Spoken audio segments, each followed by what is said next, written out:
am Roland Johns. I am sim racing. I'm Wes Fuller, driver of number 35, stand up to cancer forward. I am sim racing. Hi, I'm Cameron Peterson. I am sim racing. What's going on? It's Rob Biotti from 4i Racing, driver number 44 Toyota Camry, and I am sim racing. Hello, I am Christopher Hamilton, and I am sim racing. Hi, I'm Eric Andrews. I am sim racing. We are sim racing.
Good evening, ladies and gentlemen, and welcome to the Vintage Cup Series benefiting Stand Up to Cancer, and also for our lovely sponsors for tonight. It's going to be Mission Car Care, Your Buying Machine, TechNet Professional, Southern Heart Creations, and Joka Graphics. Also for our broadcast sponsors, Critical Hit Bass Lures and Southern California's Nautilus Media Systems. Joining me in the booth today is going to be Paul Owens. Paul, how's it going?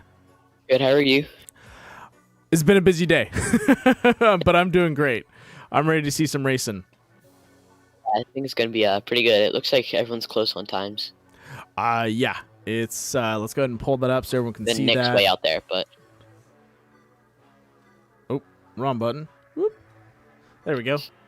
Yeah, everyone's close on times but Nick. Way to go, Nick. yeah. Yeah, but ruins it again. no, Nick needs it, man. He had a rough night last night in the Premier Series, and I honestly was really bummed out that to hear what happened to him. As much as I was rooting for Paul, I think he had a really good run, and I was kind of, it was, and a lot of these guys, they're like, well, you kind of cheered a lot for Paul. I'm like, well, it's Paul's Paul, and he's been trying hard for a long time. But the big thing for me was, I really want to see everyone win, and you can't. Yeah. It's hard to pick and choose, but it's one of those things where I think Nick and Eric had such a great strategy in the sense of race as hard as you can up at the front, guys. Don't let them pass you. Hope a caution comes out, and you can race back up to the front and then go from there. And so they did what they could, and they put it on the line, even with some of the mistakes out in the field. So you can't blame them for that. But with that being said, let's talk about tonight's race. We're at Charlotte, and we're in these 87 cars, and that is always a recipe for a great race. As we hit the track, waiting for qualifying to go ahead and finish up.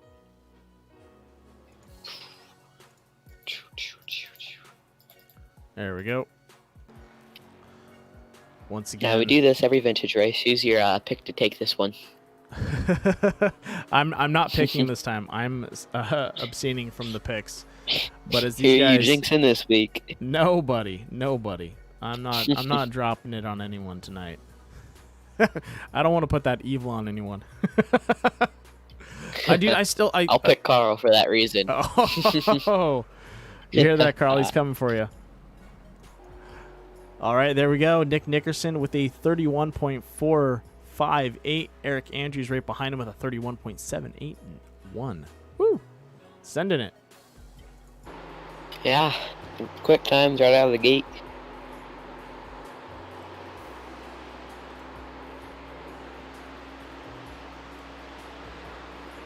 Also, for everyone out there, this is round 2 of the playoffs.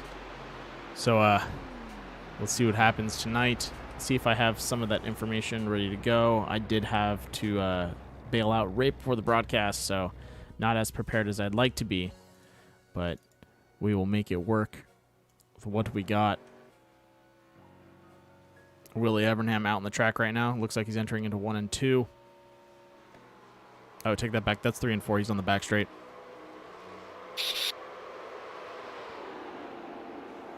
Whew, look at him go.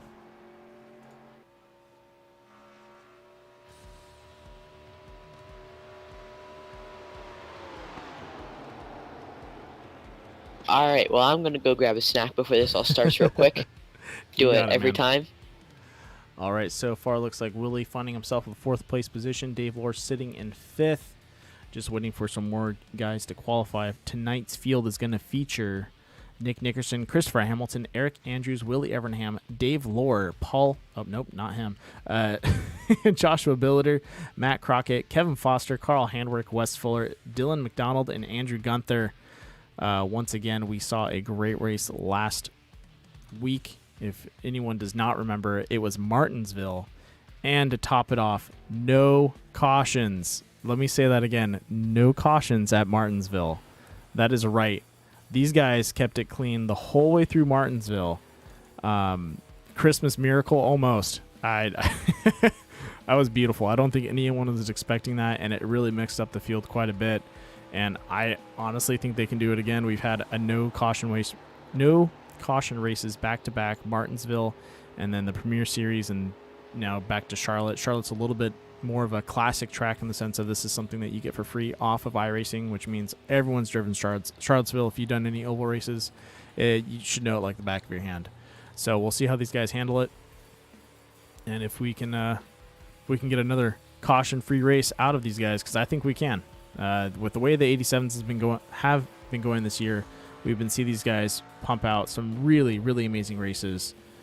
Going from a race that had, I think, 15 cautions in the beginning to races where we're talking about under 5 cautions in, a 50, 80 lap race. So it's pretty amazing, and it's really a testament to how well these guys drive around each other and how much they've improved since the beginning of the series. It's always tough to judge a season by the first couple of races just because everyone's a little new to it. But as it gets going and it develops, you can really see where some people find their groove and they really shine out here. And, another couple drivers that have really shined out on this track. Wes Fuller and Joshua Billiter, always have to shout those guys out. In the 87s, they drive a mean car, and we'll see how they pull it off tonight.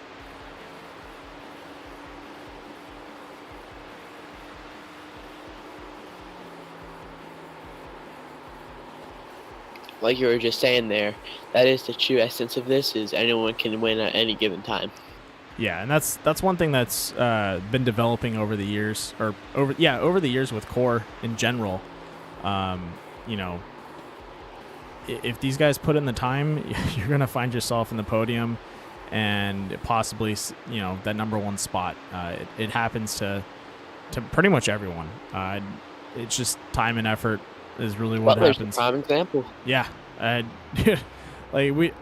was kind of like the not the butt of the joke, but kind of the idea behind doing the intro video and having it be Paul Butler, just because me and Carl agreed that if anyone was to go rags to riches, in the sense of driving up the field, from what we saw with his improvement over season 3. We were like, that's our pick of someone that's really going to really shine. And then, 2 other drivers stepped up in that same instance, Joshua Billiter and Wes Fuller. Wes already having a pretty strong driving background behind him, and Josh, pretty much starting in the same spot as Paul, really having to drive up and learn quite a bit out on the track. Ooh, looks like Dylan McDonald clipping the wall there. Ouch. Invalidated lap. Yep, he's going to have to roll out a new car. See if you can throw down a better time than the one that includes hitting the wall. Oh man, but it's crazy. It's been a second year for everyone out there. It's, I believe, the second year of broadcasting for the Core Racing Series. I've been here since season 1. Paul, I think you've been here since season 1 too, in the sense of mid of season 1. Yeah, been around the pack of guys and hanging out. I'm so proud to be broadcasting this series and really seeing everyone grow. And as we get new drivers and how they shake up the field, do they develop into, better drivers, or do they just still have a dominating run, and how some guys, not to rub it in a little bit. But Nick Nickerson, he got bit in the butt last night with just a simple mistake, speeding in the pits to get you. I think the same thing happened to Eric Andrews, speeding in the pits. Those guys were dominating. Like if you had to pick two people right now or for that plate track to get a finish, it would have been Eric Andrews and Nick Nickerson would be your 1-2. For the podium. They were doing such a good run out there, and it got them. So, it's crazy to see how this has developed and how everyone else has gotten better and are pretty much a challenge the whole way through. I love seeing Joshua Billiter play some defense out there, and then two of the new kids, Bennett Allen and Dylan McDonald. Those guys, they're fast. They just need to find their feet out there. They've always done a good job. Sometimes it gets a little rough because they're trying to keep up with the pace of some of the more seasoned drivers. But when it just comes down to the wire, those kids have some natural talent for speed. And then Matt Crockett, another driver that you're going to see kind of working his way up there. He has a passion for it. And really just, pushes to put on a good show, and definitely is another driver to keep an eye on as he grows and gets better. And then another new driver that we haven't talked about for a while and has come to the season for this vintage series is Dave Lohr. Met him in real life, nice guy. But no, Dave, I can't wait to see till he gets his podium and starts working his way up the field. He's had some pretty good runs. But he's in just one of those positions where he needs to grow and learn and start working his way up there. So shout out to Dave and all the other drivers. And another one that kind of came in and shocked everyone was Andrew Gunther. Shout out to Andrew running the Schnitzel wagon. He's already gotten a couple wins under his belt in the Vintage Series, and we'll definitely probably see him get a couple more as we keep going. Ooh, Josh locking up the tires in turn 1 and 2. Ouch. But enough telling you guys about everyone out here. I really appreciate all the drivers out here, and I can't stress this enough. As much as it's frustrating, you guys need to keep showing up, come to the track, because you got friends and family watching. You got fans out there that want to see you turn laps and put on a good show. And your time will come for everyone out there. That's on the track. Whether or not you've gotten a win, your time will come. It is what it is. You got to put in the effort and be in the right spot in the right time, and boom. But with that being said, I believe we have 10 seconds to go before the feature event. Ladies and gentlemen, our qualifying lineup for tonight: Nick Nickerson, Christopher Hamilton, the not an oval driver, Carl Handwerk, Eric Andrews, Andrew Gunther, Willie Evernham, Kevin Foster, Matt Crockett, Joshua Billiter, Dylan McDonald, Dave Lohr, Wes Fuller, and Paul. Looks like you're bringing up the rear. Woohoo! Sorry for that disappearance. I had to quickly do something. Yeah, you're good, man. All right, here we go.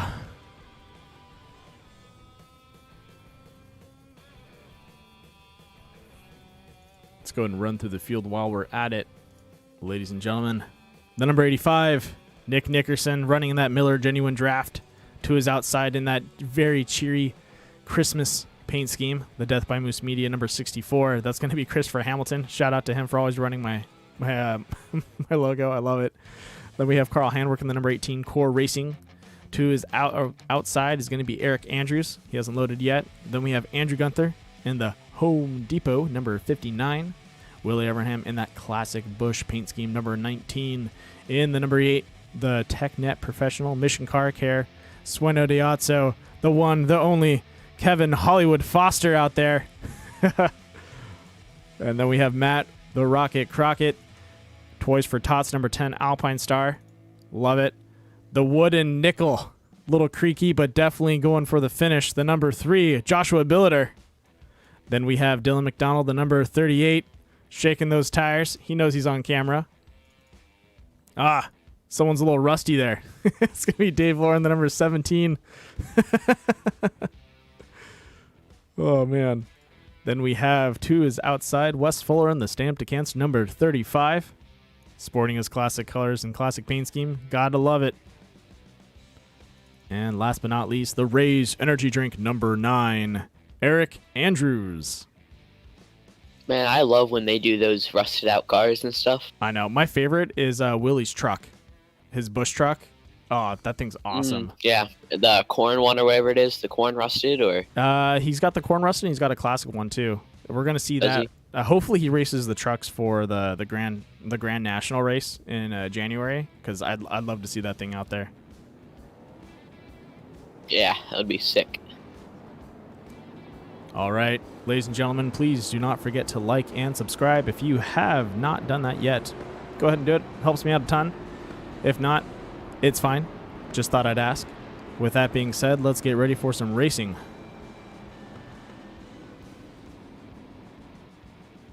Whoa, my camera just reset itself by accident. All right. Yeah, it's crazy how Chris comes back and he's like a dominating oval driver. He's got something up his sleeve. He told me that this morning. We were talking about maybe 45 minutes ago. Yeah. Which isn't this morning, but earlier today. He was like, not an oval guy, you know? And I was like, bull crap. I was like, you're doing great recently. Yeah, he just found the groove. Yeah. It happens, man. He might actually get a win. I know he's talking about I don't want to take a win away from anyone in the running, but hey man, if you can snag a win, snag a win.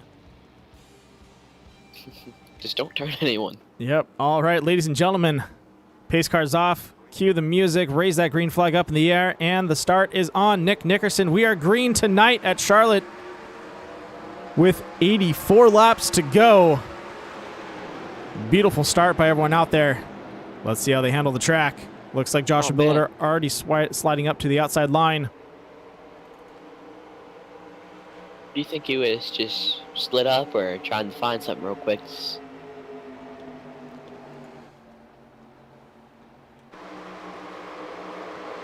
Man, I those think he was tires just are trying to find screaming. something. Yeah. Oh, the Schnitzel wagon's not out there. Nah, he's changed it over to Home Depot. He's got some home improvement to take care of.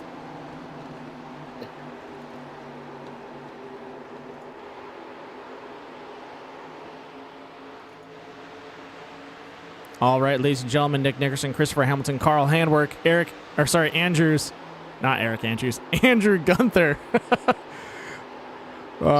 1, 2, 3, and 4 going across that line. You can see their back end already stepping out as they come out of 4. Definitely a lot of force being applied to those rear ends as they slide out of there. It's kind of weird. Charlotte's a little bit of a tri-oval, but it's not. It's kind of squares off. Quad. Yeah. Quad oval is what they call it. Exactly. And that definitely can be a little bit of an issue out there when you start wearing down your tires and you got to come across that section and you just slide up and tap the wall. And when you tap the wall on these things, it just sucks you in. Yeah, that or it just ricochets you off. Yeah, Kevin's making a move on Gunther there. Yep, Kevin Foster, clean move on Andrews. Or sorry, on Gunther. Andrews behind Andrew. A little tongue-tied here. Somebody help me. Say that 5 times fast.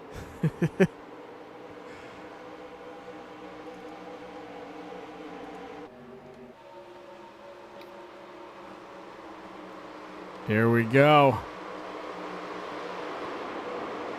Andrew's taking a peek on the inside. Yep, beautiful run. Andrews. Ugh. See, yeah. No, you got me messed up. We got Andrews versus Andrews. And look at that, Eric Andrew getting around. Oh, Andrew Gunther giving him a little bit of a tap there. Trying to hold him off. Beautiful battle by both drivers. Looks like he's going to check up into 3 and 4. Also looks like Wes Fuller tucked in behind Willie Evernham. Dylan McDonald looking at both Andrews going, can I get around you guys? Is there going to be an opening soon? Make it 3 wide. No, I don't think he's going to push that. Looks like Eric Andrews drove it super deep there. And Gunther's really hanging the rear out. Gunther dropping it back. McDonald catching up to him right now. Looks like he can't get to the bottom. Yeah, no, he's just stuck to the outside right now. He might be able to in front of Willie, but nah, he's going to go ahead and try and run it out with Dylan. A little bit of a bold move, but I think that might be a good choice. Try and race out on the outside. Dylan, burn up his tires and stick with him for just a tad bit. Yeah, because I think you are burning less tires up there. Yeah, you technically on the outside, you burn less tires, and what happens is you're going to keep that guy to a tighter line on the inside, and that's going to cause him to burn up his tires. But it looks like Right. Gunther just dropped off. Willie Abraham probably trying to close that door so Gunther can't slide in. Nope, Gunther makes it. And the fuel window is 25 to 30 laps from what I had. Oh, you're not supposed to say that. Some of these guys listen to the broadcast. Oh, they should have done. They all did the testing themselves. Hopefully. Some of these guys forget. Heck, we called it out last night too. I know Nick did one, and most of them have the race labs where the fuel calculator, you can use it so you can tell you how much you need. Yeah. Riding along with Dylan McDonald right now as he sees an opening between Eric Andrews and Kevin Foster. Backs off just a tad bit because it closed up a little tight there. Beautiful gold Sueño de Atzo. Living the dream. Tequila. Kevin, I still need my bottle. Oh, I'm just messing with him. All I right. can't have one. Looks like he's going to go ahead and push the issue. Take him on the inside. Down the front straight. Yep, Kevin still has the speed. Gets back in front of Dylan McDonald. Hamilton's not letting Nick pull away either. I know that's not the big battle right now, but No, but it's very, very relevant to the situation. yeah, very valuable. Yeah, and honestly, Nick usually runs away in these races. You usually can't. Once he gets going, he's gone. You know, he's the Energizer He left buddy. everyone at Martinsville, basically. Yeah. These 84s, At Martinsville, or there's these 84s. 2 people who weren't lapped. These 87s speak to him. They're in his ear whispering like, "Hey, you can go faster." Drive it into here. But you know, honestly, that's kind of been his driving style. If you look at these 87s and how their back end steps out just a tad bit, that's always kind of been Nick. If you look at him as in his previous races with the Cup cars, he'll talk about how he likes to drive it a little loose around the corner, and he'll run the tires down a little more like Kevin Foster. So, with that being said, I think it kind of fits, you know, how he drives, and they're very.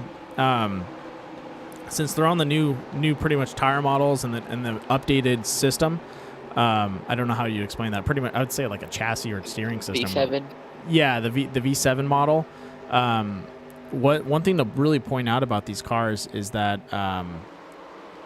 all the cars that have the V7 model, this steering is like on point. I don't know how to put it other than it feels like you're really driving a car. You know, most racing simulators get close. Like you feel like you're driving a car. You feel some response, but this one feels like your tires are dragging across, you know, asphalt. Yeah. Like there's just something behind the V7 feel model. The bumps, everything. Yeah, it's really there, and I love it. And that's I've heard some people talk bad about it, but I don't have any issues with it. I find it great. I think the people that talk bad on the V7 tire model just they don't know how to drive. No, the V7 model was tough in the beginning because, you know, it changed how the tires wore. A lot of these guys were used to their tires having a pretty equal, like, wear.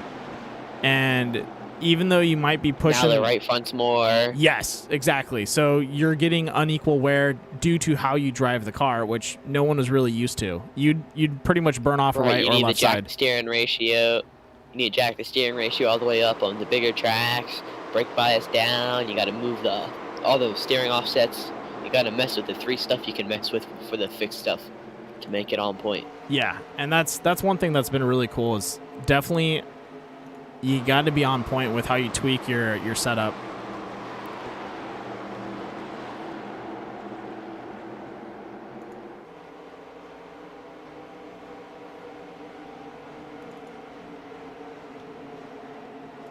Riding along with Wes Fuller as he chases down Joshua Billiter. Looks like Josh has a message on his bumper. Wes, get a little closer. Let's read this. See, Merry Christmas. The Happy New Year. All right, we'll go to a little bit closer camera for you guys. Ah, just pulled away. Josh, this better not be something bad. You're gonna get me in trouble. Would you like me to check it? No, we'll wait for him to catch up. He'll get up in a second. Or not. Josh is putting the pedal to the metal. He's like, I got something on there you can't read, man. All right, what does it say? It says the wooden nickel, something, something. Where is it at? It's Joshua Builder. Yep. TV. Chase. Merry Christmas. The wooden nickel. Woodworking. Oh. Wine. What does that say? Wishes you a very Merry Christmas. Oh, that's beautiful. I would have put that on the front, though, so when you push someone.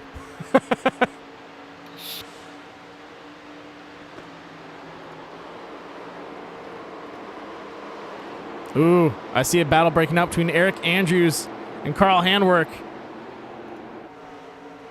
Who we got up there? Yeah, I just noticed something that if you divide that that Eric runs half of Carl's numbers. Yeah.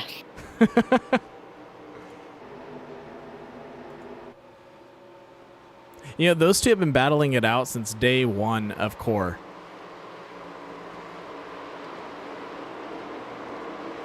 I love it. You put. Yeah, I wasn't. Go ahead. I wasn't there for like the very first handful of races. I was probably raced. Say there was 12 races. I was probably raced 6 or 7 or so. Yeah, but you. But they were always on top of each other. Yeah, those guys are always rubbing elbows and trying to get past each other. Another thing to point out is if you get those two in a room talking about racing, especially NASCAR,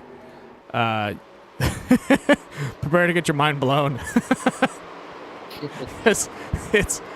It's amazing the amount of information those two will just start yapping about, and you're like, wow.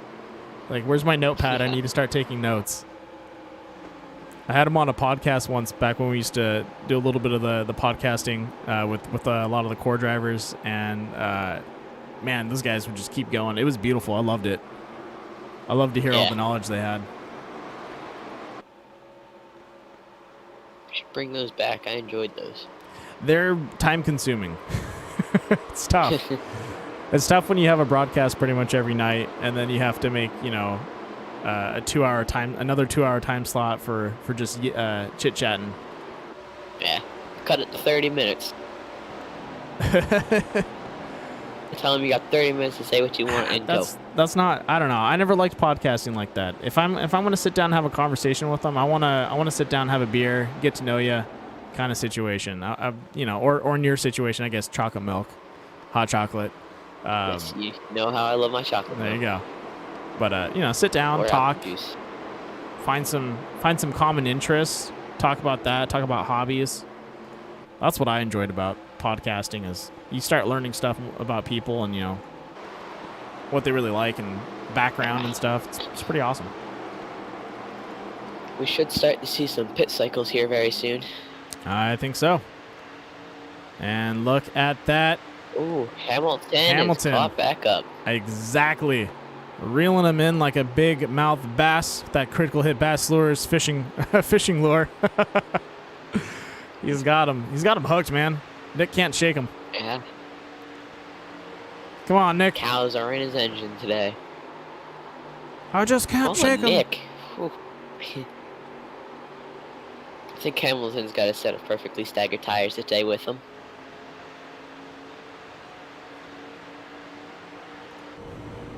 Right on the inside for a little bit.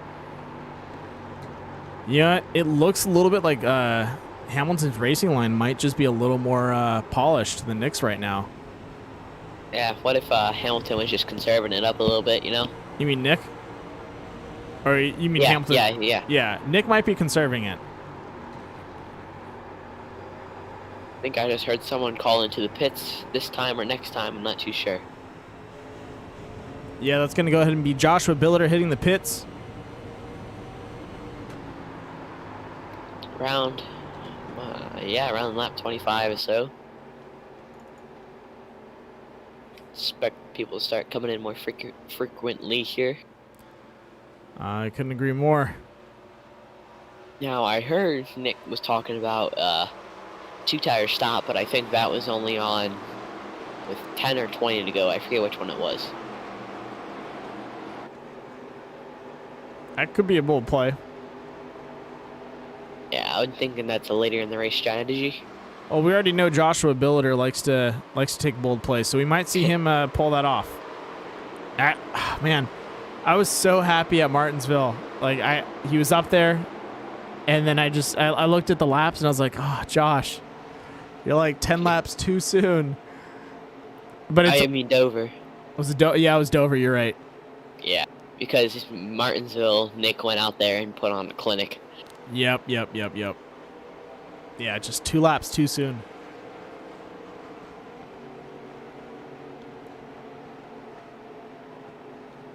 Broke my heart, man. Yeah. All right, yeah, you are correct. Everyone is hitting the pits.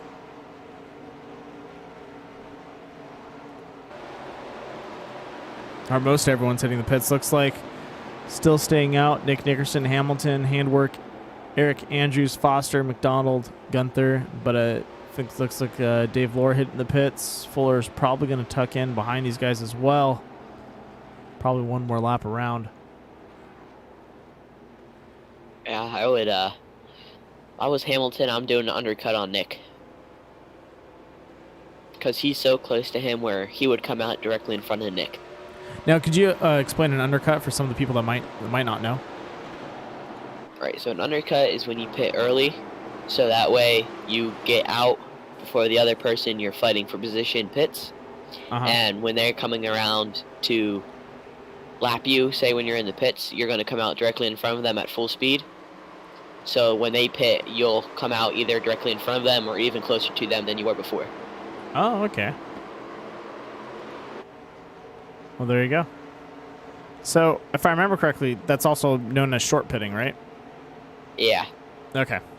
Because I was like, it's starting to sound like short pitting. I've never heard anyone say undercut before, so that's cool.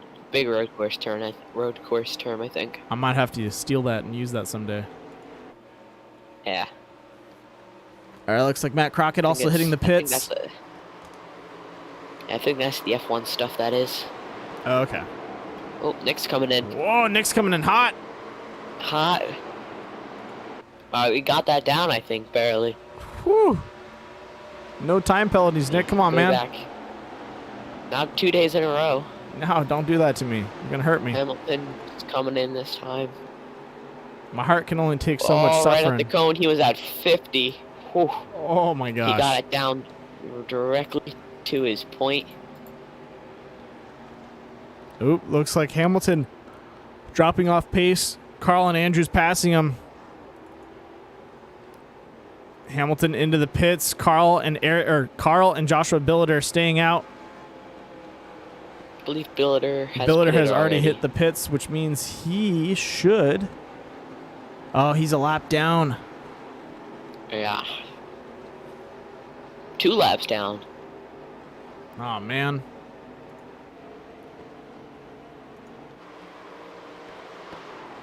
Oh, Carl's coming in here to pit.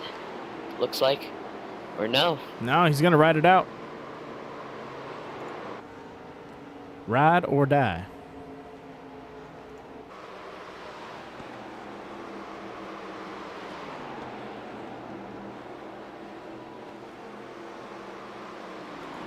A little bit of a bold strategy there is trying to stay out. He stretched it past the max, so he was really saving. Yeah. He's got to be going in now. Yeah.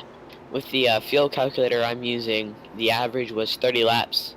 Push-in was 25, and then the minimum, which was when you're barely driving around and you're just hitting the clutch in, going in and stuff, was 38. Wow. So he really stretched that out there.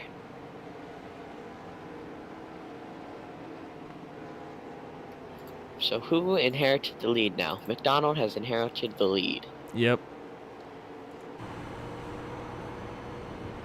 He should come in this time, I would think. I think Carl just worked wonders because I think McDonald is going to go lap down. I think Carl is going to inherit the lead again when he comes out. Because he's exiting now, and Nick just got his lap back. No, Nick just got up ahead of Carl. No, because Nick was a lap down at that time. McDonald pitted when Carl was still in the pit, so Carl didn't lose a lap. So Nick has to gain his lap back, and then Carl's going to have more than half track on Nick. It's not what it's showing on my telemetry. It shows Nick in second place, Dylan McDonald in first. Oh. Mine has Carl in second here. Wonder something's messed up. No, Nick's up in front right now. Weird.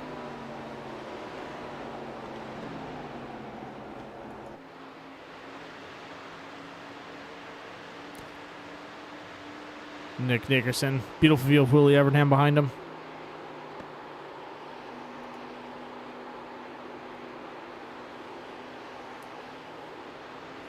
Wow, man, dude, we're already Halfway? Almost. almost. Oh, there it updated. Okay.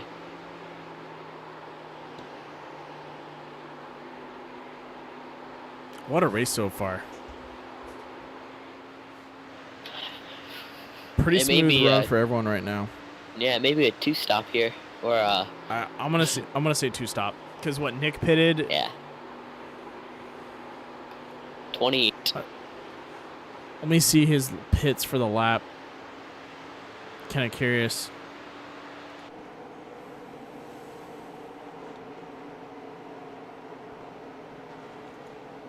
All right, pit laps. Nick Nickerson lap 20.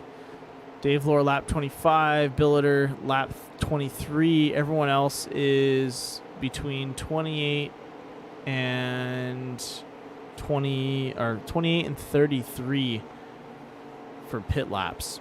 So Matt Crockett technically pitted before him, but will he be able to regain some position on the track? So Nick should pit around 45. Nick may have to do a 3-stop since he pitted so early. Possibly. Unless he does wonders here. We'll see what happens.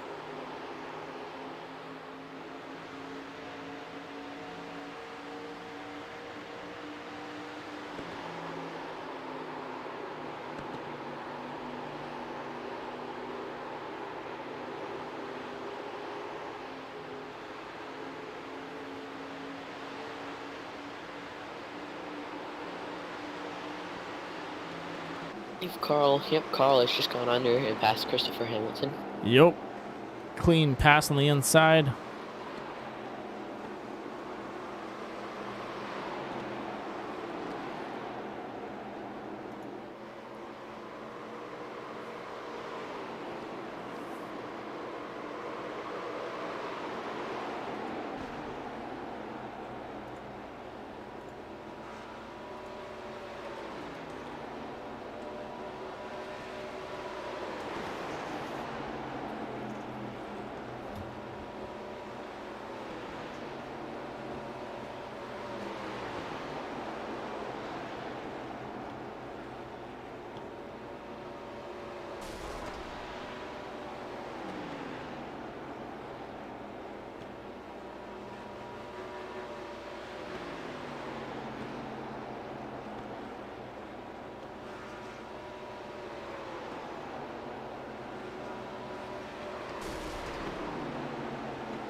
Alright, and kind of looks like we should be coming near pit stops again as it's lap 40.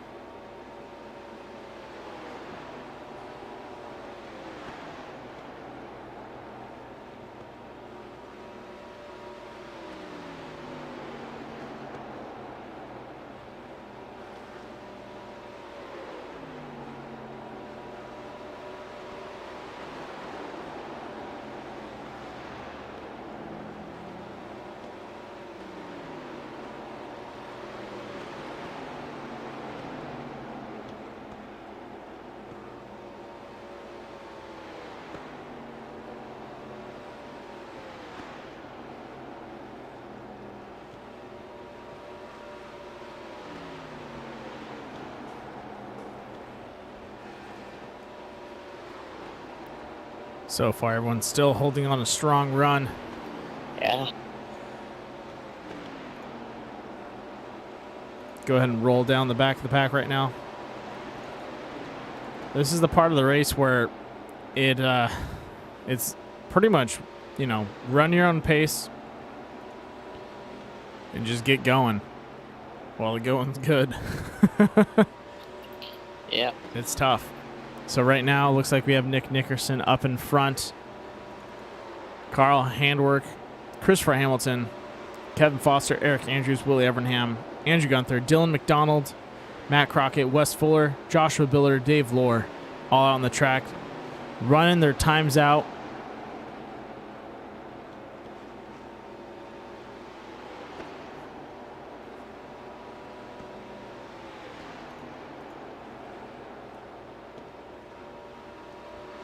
Give you guys a little bit of readout on their gaps right now. We're looking at 3-second split between Handwerk and Chris. Sorry, between Nick Nickerson and Handwerk, and then Hamilton only about a second behind him. And then boom, looking at almost a 6-second difference between Hamilton and Foster. That is quite a gap.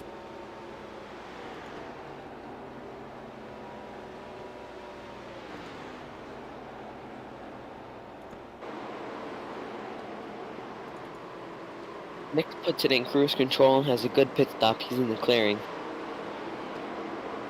Oh, I see a battle. Where at?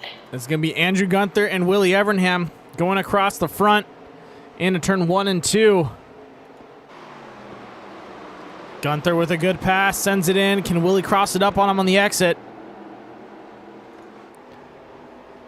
Doesn't look like he can. No, losing pace to him.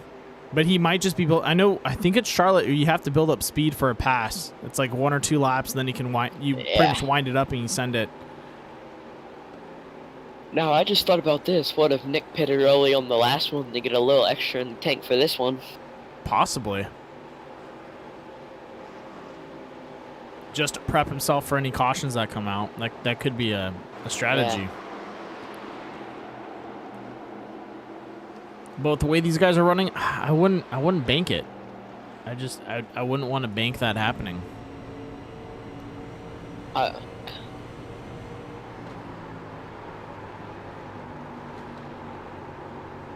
Look at that, Willie Evernham really having to wheel the wheel. Willie having to wheel the wheel across that corner just to get it down in there. we're really crossing off these these word plays, aren't we? Yeah.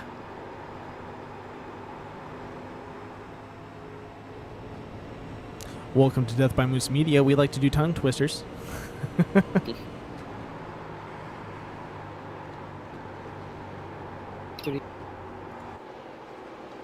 All right, looks like Andrew Gunther with a good run, able to get away from him. Still a decent pacing between Kevin Foster and Eric Andrews. Not too much has changed. These guys have just been riding their own lines, holding on tight, just to see, you know, what's going to happen right now. Right now, it's anyone's race in the sense of you just got to run it out. Don't make a mistake out on the track. Just keep it green.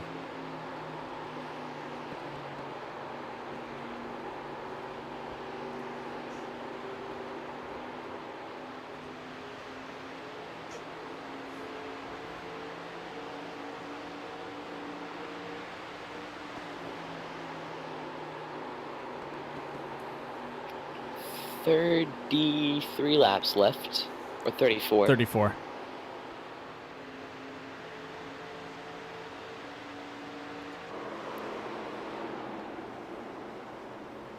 At least the gap between Handwerk and Nick isn't separating. Oh, a little bit. It's going back and forth. Closed it down to 3.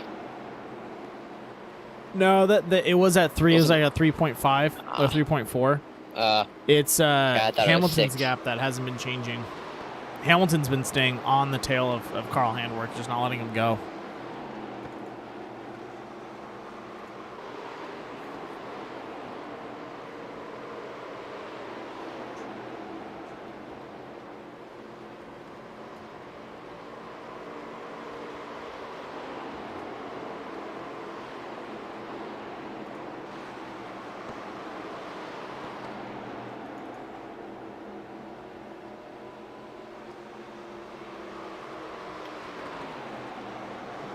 Nick's just holding a nice and tight, steady line. He's gone 30 laps on this run.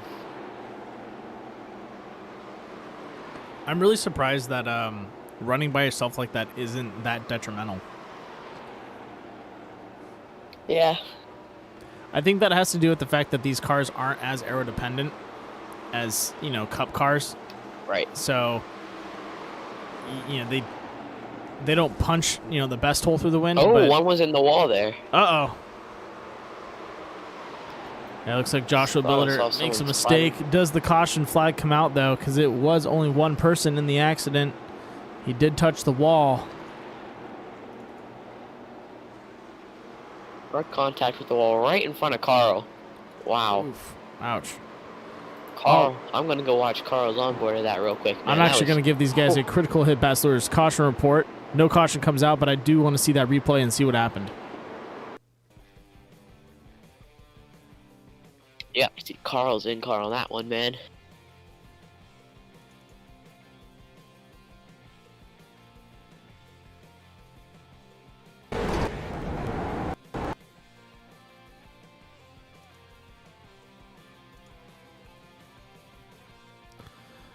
All right, here we go. Joshua Billiter going into 1 and 2 for this accident. Sends it in there. Oh, and just shoots to the outside and clips it. Oh, such a just basic mistake. Oh, man, dude, I feel for him. Ladies and gentlemen, that was a critical hit bachelor's caution report. No caution was thrown. Just wanted a quick visual on what happened out there. Man, it's such a bummer. Cost Carl some precious time, too, man. Yeah, I bet. It looked like half a second or so. Which doesn't seem like a lot, but... No, that's a lot. That's enough to Yeah, give it Christopher becomes a Hamilton lot. the spot that he needs to reel him back in. And you can see Nickerson out of the front of Carl's car here.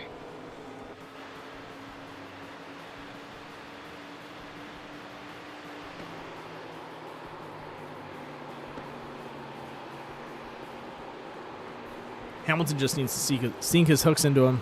Don't let him get away. Yeah.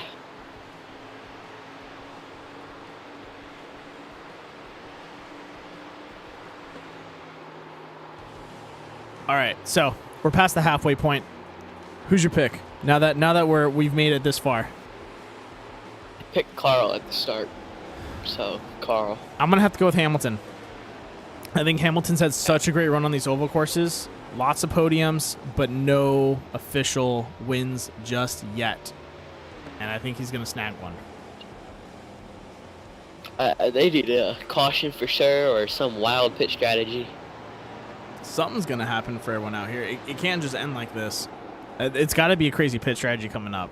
It's got to be. Undercut. Look how well it worked for Nick. Hamilton was on top of Nick. Hamilton now has a 5-second gap. Yeah. Or, I mean, Nick now has a 5-second gap. He had a on lift, and that's Hamilton. so much speed that just gets burned up. Yeah.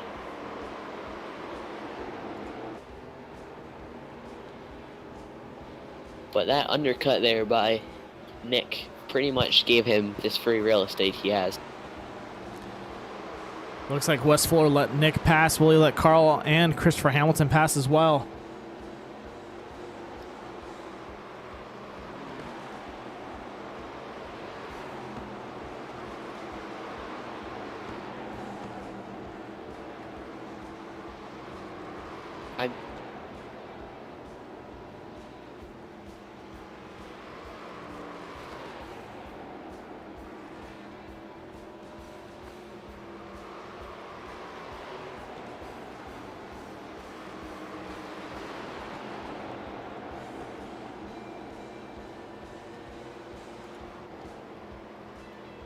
On the back straight, Carl Handwerk, Christopher Hamilton still pacing out up in front of him. Nick Nickerson holding on strong. Andrews is in the pits. Or pulling out now. Yep. Same thing with Fuller. Fuller is also in the pits.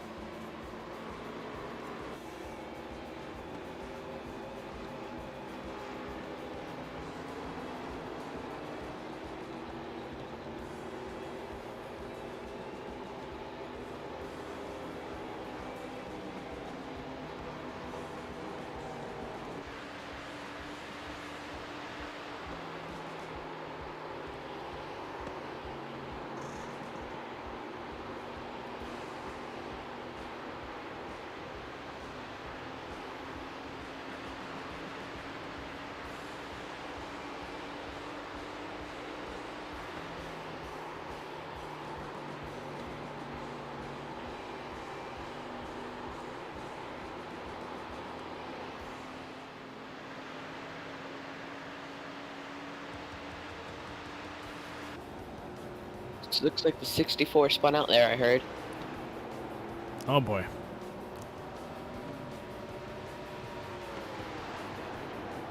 Hamilton looks like he's in the pits as well. Yeah. Look away for 1 second and everything gets wild. Yeah, right. May not have been in the 64. I heard someone was spinning though. No, I don't think it was 64 because he was on the tail of Carl and then lost it, so he decided to hit the pits. Yeah, I heard somebody call it out there, but I didn't hear who it was.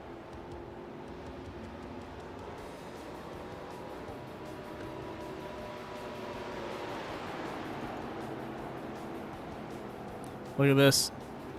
Nick Nickerson trying to run down Carl Handwerk after hitting the pits.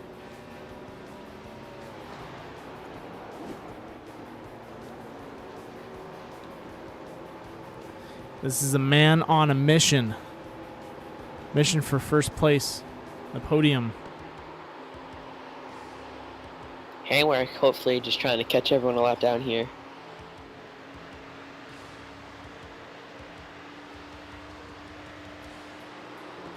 He's trying to catch up, but he's getting reeled in.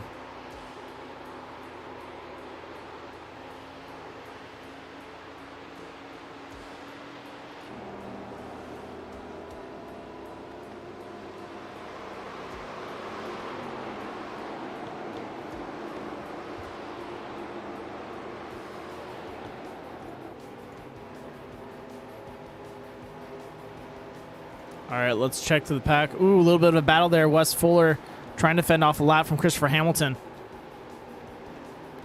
Hamilton on the inside. Oh, Wes turns. Can he straighten it out? He hits the wall. And he saves it. Wow. If I was Wes, I'd be hitting the pits and getting that fixed right now. Now's the time. That could have... And now Nick's all over Hamilton here. Yep, I see that. Up the track. What's up? Nick went up the track there and almost made contact with the wall heavily. So it clears him. Come on, Nick. Keep it clean. Same thing with you, Hamilton. Oh, there goes Carl into the pits. That just turned into the battle for the lead.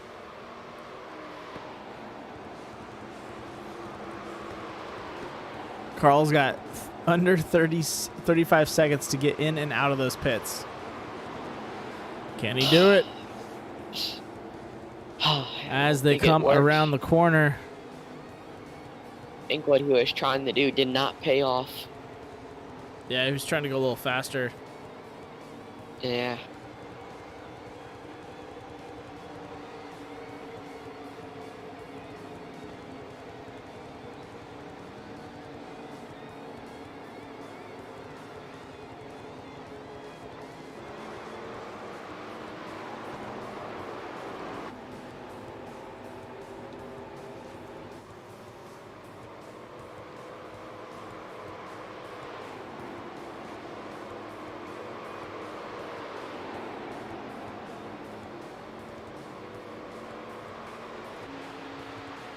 All right, on board with Christopher Hamilton right now as he still tries to run down Nick Nickerson.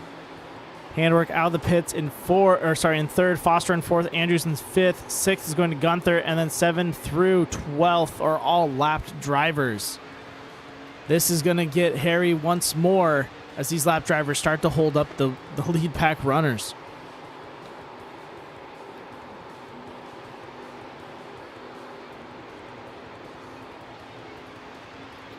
Now the question is, can you go all the way on field? Nick's going to find out. I think Nick's going to just hold on to it.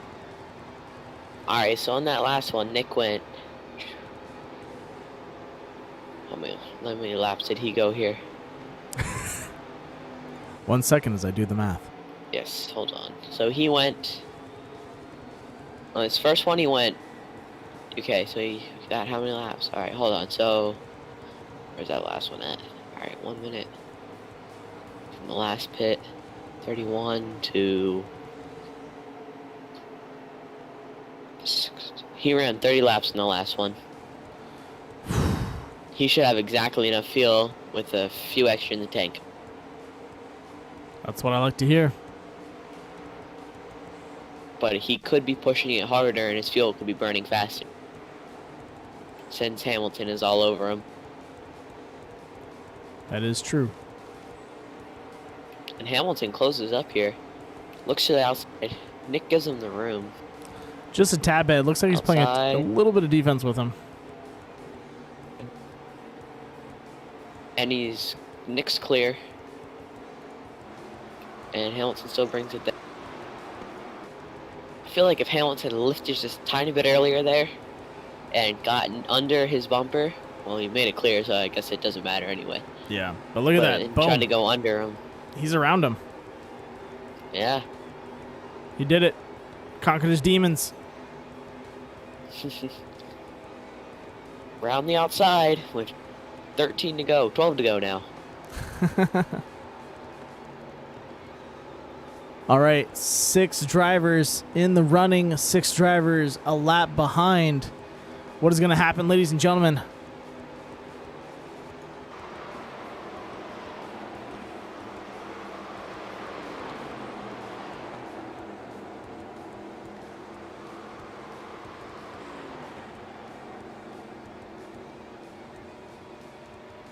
These laps are now just clicking away here for Hamilton. Yeah. Trying not to make a mistake. This is going to be 11 laps to go this lap around. Whew. What an intense race it's been so far. We had the 87 shuffle in the beginning, and now to the most exciting part about NASCAR and Cup cars is the long, drawn-out racing. Strategy. If you guys are chess players, this is when you open up the book, start doing calculations, because it might seem a little boring to the untrained eye, but these guys have put in some practice, have sat down and decided when their pitch should be. If no cautions come out, when a caution does come out, what is your strategy depending on how your car looks? And from there on, you know, they put a strategy together and they got to stick to it. They can't let it go. Fun fact, I know people who used to write their pit times on a note card and what they wanted to do, and they used to stick it when their wheel or somewhere where they could see it, and that would mandatory pit on that lap unless there's a caution or something, and then that would extend, and they would have those notes written out too. That's such a smart move. Gotta have those notes prepped. You gotta know what to do in those situations. Brock Veras. Oh, sorry, not Brock Veras. Who am I locked onto right now? 1 second. Andrew Gunther. Andrew Gunther saying hello and goodbye to Joshua Billita there as he passes him.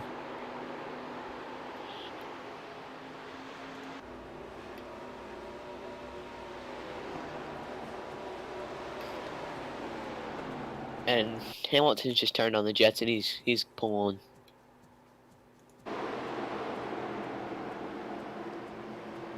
Yeah, Hamilton in the lead now. Nick hit the pits again? No, he's behind him. Yeah. He just dropped off. Wow. Yeah. He must have burned his tires up, expecting a caution to come out. Or is he saving? Possibly. But why save when you have probably one more pit to go? Just save that little bit. There's only 5 laps left, so. I think he's waiting for a caution. Makes sense. I'd wait for a caution. But not trying to jinx it, but won't this be 3 or 4 races in a row, caution free? Yeah. Huh. They didn't have a. I'm talking about just for the Vintage Series, not for Premier and everything. No. They didn't have one at Martinsville. I'm agreeing with you. I think this would be 3. It's one of those races where we hashtag not an oval guy. It's one of those races where we've had, I think, 3 first place wins within last month. Like it's been crazy. Yeah, I know. Yesterday they went start to finish too.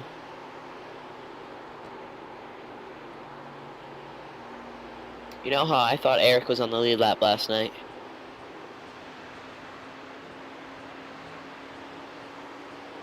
Yeah. So did Butler. Butler thought Nick and Eric were on the lead lap. Oh yeah. I was talking to him about it. Yeah. I was like, I'm not the only one. I think what might have thrown them off is the fact that they were fighting for position so hard. Nick and Eric did not want to give up an inch, and that's because they needed a caution. They need needed a saving grace to kind of give them one more shot at it, and they just didn't get it. It was the racing gods did not approve. When they say no, they say no. Exactly. 3 laps to go here. Just keep her smooth and stay in the front. That's the plan.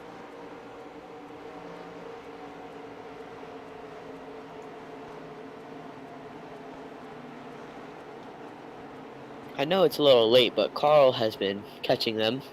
He caught about a second or so in these last 2 laps or so. That's good.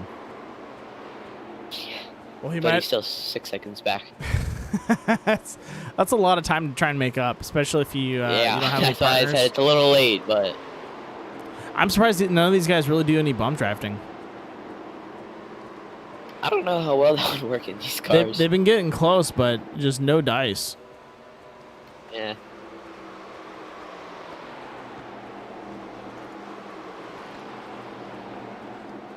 Another intense battle breaking out between Kevin Foster and Andrew Gunther on the back straight.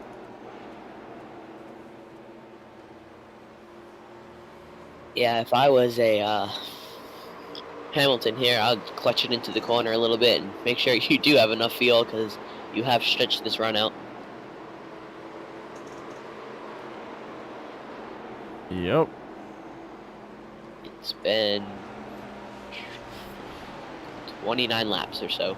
Wait. Ladies and gentlemen, this is it. 3 laps to go. All right, let's go check up in front and get ready for this. Christopher Hamilton sitting in first right now. This might be his first win. I'm not going to jinx it, but we might have a not oval guy win an oval race. Nick Nickerson hot on his tail, but just doesn't seem to have any speed behind him. Carl Handwerk trying to reel those guys back in. Andrew Gunther battling it out for 4th right now with Kevin Foster. Out of 4, bring it home, baby. Taking the white here. What's going to happen? This is it. Oh, his tires still have a chance to pop because I know they said on the long runs they like to do that. They do. Just bring it home.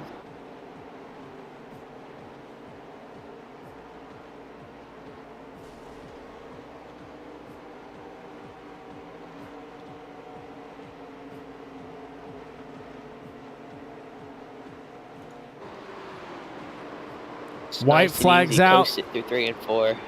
Oh, this is all him. Yeah. Ladies and gentlemen, across the line, Christopher Hamilton with his Got first oval win for the season. There we go. What is happening?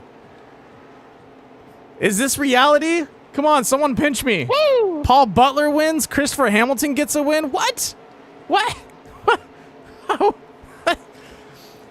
It's Christmas time. That's all I can say. It's magic in the air. Santa's dropping presents everywhere. Beautiful. But dude, check this out too. Nick Nixon, Carl Handwerk 2-3, just right behind him on his tail, and then Andrew Gunther and Kevin Foster, those guys dueling it out. What a race! Wow. He had to earn that one too, man. Yeah. Everyone had to earn this race. That was not easy. Yeah. Alright, well, I'm gonna go hop up with them. You got it. I'll see you next Paul, week. thank you so much for being in the booth with me. Yep. Go get your cows.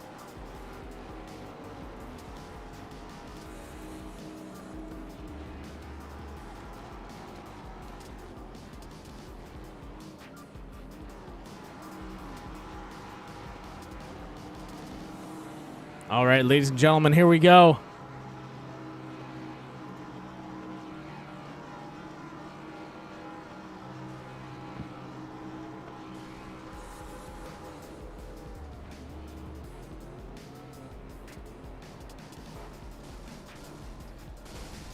Oof. You gone. All right, let's get these guys in the booth. Starting off with our... Well, let's go ahead and put up those results. What an intense race. Drawn out. Another caution-free one. That's what we like to see. So once again, Christopher Hamilton, Nick Nickerson, Carl Handwerk for our 1, 2, and 3. Then we have Andrew Gunther sitting in 4th, Kevin Foster 5th, Eric Andrews 6th, Willie Evernham 7th, Dylan McDonald in 8th, 9th, Matt Crockett 10th, Dave Lohr 11th, Joshua Billiter, and 12th, Wes Fuller. What a run tonight. Let's get these guys once again up into the booth. Oof, Dylan sends it. All right, starting off with Carl Handwerk. Here we go.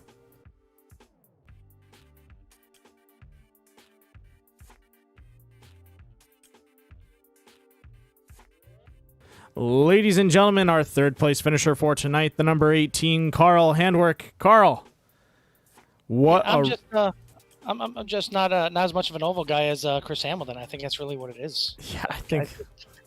Oh, what an oval guy! I told him, like, listen, we're ripping that sticker off the car. We're making a bonfire, and that thing is going in there. I don't want to hear no crap anymore. I no, he doesn't get to say anything about oval racing ever again. Nope. He's hashtag one of us now. Yeah. No, that's awesome. I mean, it's a long time coming. Well, yeah, it absolutely is. I mean, he's been there a lot of times. There's been probably a handful of times that he's finished second, let alone podiums on ovals. So it's awesome. I say it all the time. I love seeing new guys win, and it was just a matter of time till he cracked through on the oval. But I mean, once again, I can't thank these guys enough. I mean, these green flag races are awesome. I know it's not paying the bills with critical hit bachelors over there, but but yeah, we might need to put in a what's a sleep pill company that would be like we can do like NyQuil. yeah. NyQuil green flag or because NyQuil's got a green capsule. Yeah, we could do NyQuil for the green flag. Yeah, here's the NyQuil green flag pit stops. That's about it. Yeah. No, but it's awesome. I have to pat you on the back and every single driver. Dude, this is the third race, green flag run. I know it's Charlotte. Charlotte's a classic, but Charlotte can also be a really tricky track on the exit of 4, where you have to pretty much hit that quad oval section. It tends to step out on you really fast if not paying attention, and it caught one of the guys, and Wes was able to get himself back under control. But that's usually Charlotte turns into a caution fest because everyone's like, "Oh, it's Charlotte. I'm used to driving this track," and they push it and push it and push it. And you guys did a great job. It did what NASCAR driving does. Usually what with these cars here, and in the beginning of the run, it's really loose, and if you drive it too hard, your tires are going to be smoked. So 1, you're not going to last as long with the tires, and 2, they're going to be really, really pushing at the end of the run. So, you could easily loop it on the first couple laps, just as easy as you could push right up into turn 2 or turn 4, late in the run. So it's not easy to run around this track here with these cars and keep it off the wall, keep it clean. And we all know from watching this entire year that you touch the wall the wrong way and it just explodes. Yeah. So, and you guys have been doing a great job recovering from those contacts too. Shout out to Wes, dude. He had a hard hit in the wall and regains and pretty much got it back under control. That's dude, talk about wheeling a car. That is tough with these cars right now, and the way they react to impacts. But no, seriously, great job taking third. This is one of those things that we talked about how the 87s drive. I like to call it. You talk about how you guys are fighting for position in the beginning. I call it the 87 shuffle, where you guys are literally just shuffling around each other, trying to find and get into that groove. And then if it stays a green flag run, you're talking. It stretches out because there's it's really comes down to a time trial and pit strategy, and you're talking about like playing with seconds here, whether that pit strategy is going to play in your favor. And wow, dude, I'm speechless. That's exactly what got those guys the first and second, because on the long run, I mean in the short run they got out to me on the first run there about a second and a half, but then get about 25-30 laps in, I started reeling them back in. So my car was set up, it was good for a long run. Theirs was better for a short run. But the undercut, when you're pitting before everybody else and you get those fresh tires, that lap or two that you're out there with everybody having the old tires is huge. Mm-hmm. And I knew Nick would play that game. That's usually the game that he plays. Yeah, exactly. So I was, staying out there in hopes of either a caution or at the very least setting up that last run that I could just go, balls to the wall and drive it hard. And I did.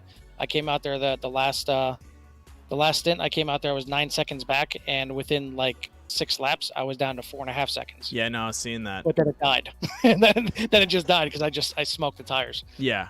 Because I was just pushing. And I'm like, you know what? I still got a chance. And all of a sudden, it's like, I'm not going anywhere. Yeah, I got nothing left, man.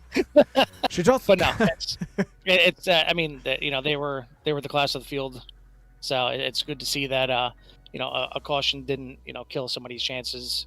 Yeah. That it was clearly one of the better cars. So. No. Yeah, it was awesome. I'll take a third and another podium for me and the Kelly bandwagon here. There you go. So, keep it going. Well, man, once again, congratulations. Good job out there. Do you have anyone you want to shout out? Just these guys. I mean, like I said, caution free at Charlotte is tough. Caution free at Dega is even tougher, and Martinsville is ridiculous. So the fact that we're bringing these in, I mean, it shows the kind of drivers that we have here in Core. So it's awesome to see, and it's awesome for them to be able to experience that. Yeah, I would agree. Like Paul and I said, it honestly, after how many seasons we've been through, it's anybody's race now. A lot of these guys, I know they get down on themselves for not finishing well, but look at how you've ran throughout the whole Core. Like, you've been with Core, and you'll see yourself podium, maybe a mid-pack run, a bad finish, a podium again. Like, pretty much almost everyone has touched the podium, and if you haven't, dude, you're just getting into this. You're gonna get there. It's gonna happen. Look at our winner last night, Paul Butler. He's a prime example. He came in, he was maybe a top 10 guy. Then by end of the season, beginning of next season, he's maybe a top 5 guy, and now he's a winner. Yeah. There you go. Couldn't say it better. Well, Carl, good job on your 3rd place, and I'll see you around. Thanks, buddy. All right, ladies and gentlemen, let's pull up the next driver, Nick Nickerson.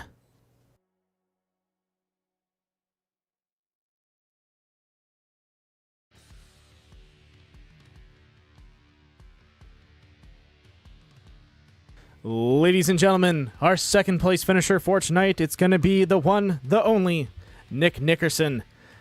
Dude, I'm glad to have you back up in the podium. That I know you want to forget about what happened last night, but that was fun. Honestly, it was it's kind of, the lack of terms, anything could happen, and a couple of you guys made the same mistake.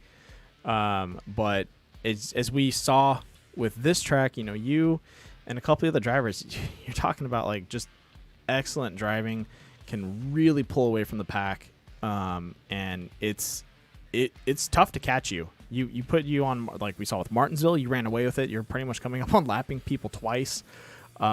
Charlotte, you were gone. Chris was doing everything he could to keep up with you. It was amazing.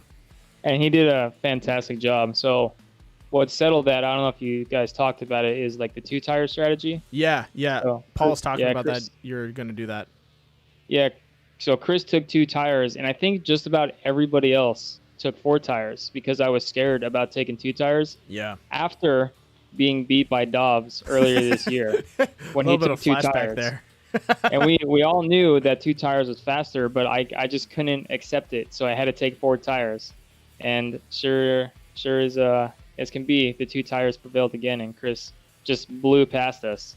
And it happens, man. My hats off to him, man. That was an outstanding drive. Like, there was not a time where he wasn't a factor in my rearview mirror. So yeah, he just, no, 2 tires, 4 tires. He was a fantastic race. So he well deserved. No, I definitely agree with you. But hey, dude, you did a hell of a race. You're always it's Carl and I've talked about this off mic before, and it's crazy how much of a what's the word? A lot of guys look up to you, that in the sense of like as the standard of who they want to beat in Core. It's you, and Carl and a couple of the other drivers that are like the cream of the crop that have been at the top for the longest time, and seeing some of the other guys pretty much working their way up to you. I can't wait to see what season 5 brings for, season 2 of the vintage and then season 5 of Premier, to see you guys having to duke it out with more and more drivers, because it's going to be awesome. Same. I can't wait to see that challenge arise for you, because I know sometimes it gets a little, when it's just you and a couple of the drivers, like, you, Foster, and Eric battling it out for a little bit, and then that kind of just it might feel stagnant because you're always facing the same person. But now that we're getting more and more drivers mixing it into the podium, it's pretty awesome to see that happen. I'm pretty sure you're excited too to have that. Oh yeah, absolutely. I mean, it's I always look forward to more competition, because that's the only way you get better. Exactly. And a lot of these guys are getting so much faster. I mean, just based on when I started probably a year ago, man, like there was times when I just like figured out a track so much faster than a lot of other people. Mm-hmm. And kind of felt like I was not necessarily winning every single race, because I was always messing up in one way or another, but I felt like I was just so much faster. And like now I can't say that. Yeah. Like some of these guys are just have ridiculous speed right off the gate. So, and I have to put like a little bit more effort into it every single week. They're catching up to you, man. These old kids or these young kids, man. Whippersnappers. And freaking Chris, man, like, honestly, like I wouldn't have expected it from him. He races like on a Rift on a laptop, and he just like beat me with like my $4,000 of hardware. Yeah, you know what? I know a professional driver that races on a G27. So if you got the talent for it and you put in the time, I think it's that guy tells me that he actually races a lot by sound. He's got his mic or his ears cranked up, and I queued up on that when he talked about another driver's tires chirping. He's like, I heard his tires chirp, so I pushed him. Because I could take the corner a little harder than he could, and he slipped out. And I was like, dude, just to be at that level, that's got to be awesome. But that's using your resources. Exactly. I mean, you got to use the tools at hand. But seriously, dude, great job out there. Do you have anyone you want to shout out? Man, just everybody that puts this league on. I know we got one more race of the season. It's been a long year. I'm kind of looking forward to closing it up and starting something new. Me too, man. And thanks for the broadcast all year long, man. It's do an awesome job. Hey, dude, I live for it. To see you guys race every week is literally like I'm your guys' number one fan. Take that, Kelly. I'm just kidding. No, but seriously, I love the a lot of I'm gonna just kind of take this a little bit longer, but a lot of broadcasters talk about how they've watched drivers get their first wins and stuff like that. It's kind of the same thing for me.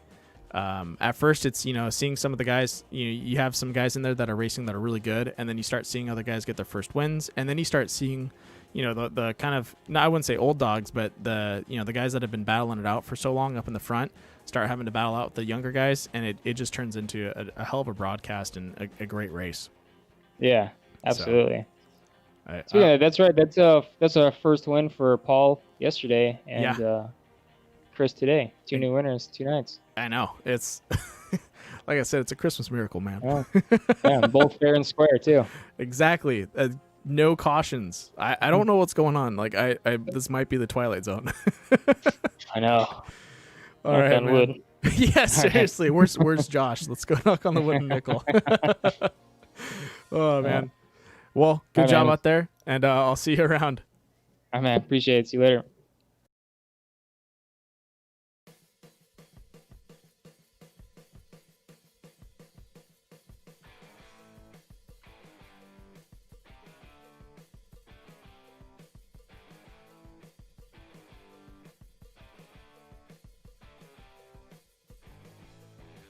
Ladies and gentlemen, a long time coming, we have a guy in this booth, Christopher Hamilton. I've been broadcasting as long as he's been, I would say, driving.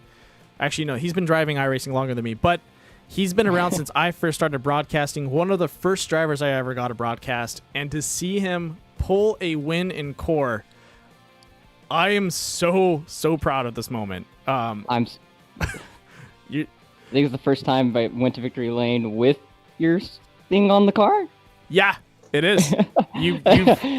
you've crossed the the line with a core with a Death by Moose Media paint scheme. But to top that off, yeah, dude, I've seen you win a series. You won high octane. I was able to, you have that Death by Moose Media shirt with your name on the back of it and your number. And I still love that shirt. Say that again. I still love that shirt. Right? That was an amazing series, and I just the battles you guys had out there was awesome. And then finally, to see you got some podiums in core, and then now to get a win, but to top it off, an oval win. Oh my goodness, I've been trying and trying and trying. I'm still shaking. Oh my goodness, those last couple laps were the longest, 10, 15 laps of my life. Oh my goodness, I'm still out of breath. I kept looking up and I was like, "There's Chris. Okay, he's in the second, third, and kind of dancing around between you, Carl, and Nick." And then I look up again. I'm like, "Chris was in first!" In my head, it just clicked, and I was like, "Oh my gosh, this is it!" I have to watch that back. I'm talking with Paul. I don't think I shouted it out at that time, but I was talking with Paul, and I look over and I'm like, "It's lap 83." I'm like, "This is it." Oh my gosh, Chris is gonna I thought there was still time on the clock. I was like, okay, let's see how this plays out. And I look over, I'm like, 83, yes. Oh my goodness.